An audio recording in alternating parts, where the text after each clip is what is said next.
শেখ মুজিবের প্রতি আমার ভীষণ রকমের শ্রদ্ধা ছিল, আমি স্বীকার করছি, বিশ্বাস করেন জানতাম না তাই। আরে শালায় তো একটা বদমাস, এমন কোন চাউরামি নাই যে এই শালা করে নাই।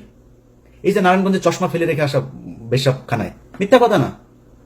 ওর দলের এই যে শামসুল হক, ওর দলের এই লোকটারে জেলখানায় রেখে ওর বউরে সারা জীবন আকাম কুকাম করেছে। ওর বউ এই যে নিউ ইয়র্কে, এই যে আমেরিকা, এখন সম্ভবত নিউ জার্সিতে থাকেন। এই শালা, এই যে পাপনের মা, এই পাপনের মারে এই যে রাষ্ট্রপতি ছিল জিল্লুর রহমান, এই শালায় তো ওরা কিছু করতে পারতো না। এই শালা শেখ মুজিবর এই আইবি রহমানরা আকাম কুকাম করতো। এটা নিয়ে শেখ মুজিব, এই শেখ হাসিনার পরিবারে বিশাল গ্যাঞ্জাম হইতো। সুন্দরী ছিল তো, শেখ মুজিব এটা এই করতো। পাকশাল ভাই, একটা মানুষের কোনো দল হবে না, খালি আমার দল একা। 30,000 মানুষের আপনি জাসদের মারলেন, আপনি দুর্ভিক্ষ করলেন, এত মানুষ মারা গেল, আপনি কোন দিক থেকে তার পক্ষে কথা বলবেন বলেন? তারপর ওই যে 7ই মার্চের ভাষণ শুনলে আমার নিজের লোম দাঁড়ায় যেত ভাই ছোটবেলায়। আস্তে আস্তে, বিশেষ করে কয়েকটা বই পড়ার পরে ভাই আস্তে আস্তে বুঝলাম ঘটনা তো আসলে অন্য কিছু।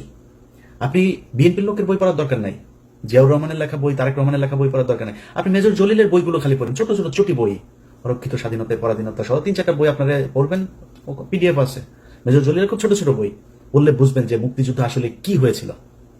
কেন 15ই মে এপ্রিল পর্যন্ত এই দেশে ভারতীয় সেনাবাহিনী থাকবে, কেন 16ই ডিসেম্বর এটা হইতে পারবে না। সো এগুলো হচ্ছে আমাদেরকে গেলানো হয়েছে মুজিববাদ প্রতিষ্ঠা করানোর জন্য। আমি আপনার সাথে মানে ফাউল তর্ক করতে চান, আপনাকে আমি কয়েকটা ক্লু ধরাই দিলাম, আপনি খুঁজলেন আপনার গ্রামে, আপনার আত্মীয় স্বজন, আপনার প্রতিবেশী, যত চারিদিকে যতটুকু কানেকশন আপনার আছে, খুঁজে বার করেন যে পাকিস্তানের মিলিটারিরা এসে কারোর মাকে আকাম করিয়া গিয়েছেন। আমার একটু জানাবেন প্লিজ। কারোর বাড়িতে এসে পাকিস্তানের বাংলাদেশের মুসলমানকে এসে তারপরে মেরেছে? হ্যাঁ, অনেক হিন্দু মেরেছে, এটা সত্যি কথা। কারণ যুদ্ধটা তো ভারত পাকিস্তান, পাকিস্তানি বাহিনী জানতো, পাকিস্তানি সরকার জানতো যে আগরতলাতে গিয়ে শেখ মুজিব কি গ্যাঞ্জাম করে এসে, কি ষড়যন্ত্র করে এসে। সেই কারণে তাকে ক্ষমতায় বসতে দেওয়া হয় নাই, যে এটা দিলে তো এই তো ইন্ডিয়ার কাছে বিক্রি করে দিবে দেশ, এজন্য করা হয়নি। কিন্তু আমরা যদি স্বাধীনতার কথা বলেন, আলটিমেটলি পাকিস্তানের রাজনীতিবিদরা যে পরিমাণে করাপ্টেড, আমাদের মতোই, এই দেশ এমনি টিকতো না। পাকিস্তান এখন দেখেন এখনো ভাগ হইতে যাচ্ছে, এই দেশ টিকতো না, ইন্ডিয়াও টিকবে না, টুডে টুমোরো এটা টিকবে না, আপনারা বলে রাখলাম। তা আমরা স্বাধীন হইতেই হতো, বাট এই যে আমাদের যে গল্প সাজিয়ে দিয়ে দেওয়া হয়েছে, এই ন্যারেটিভটা আওয়ামী লীগের ন্যারেটিভ, ইন্ডিয়ান ন্যারেটিভ।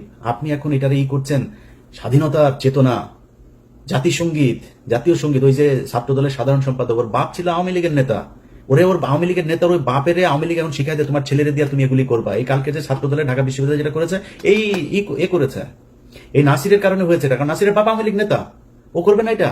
ওইটাতে জাতীয় সঙ্গীতের পক্ষে কথা বলে। তারপরে জাতীয় সঙ্গীত কোন পয়েন্টে আমার সাথে আসবে? জাতীয় সঙ্গীত বাংলাদেশের কোন নাগরিকের না। জাতীয় সঙ্গীত লেখা হয়েছিল 1905 সালে বাংলাদেশের বিরুদ্ধে, বঙ্গভঙ্গের বিরুদ্ধে করা হয়েছিল। জাতীয় সঙ্গীতের সুরটা গগন হর করার, চুরি করা সুর। কোন পয়েন্টে এটা আমার জাতীয় সঙ্গীত থাকবে? আমার বল। এত আবেগ হয়ে তো লাভ নেই, এটা আবেগীয় না। ওর বাপ আওয়ামী লীগ করে, এই নাসিরের বাপ আওয়ামী লীগ, খোঁজ নেন ইয়েতে যায়, এই নোয়াখালীতে যায়, ওর বাপ আওয়ামী লীগ করতো, যে কারণে ও আজকে এটা করে, এই পক্ষে কথা বলে।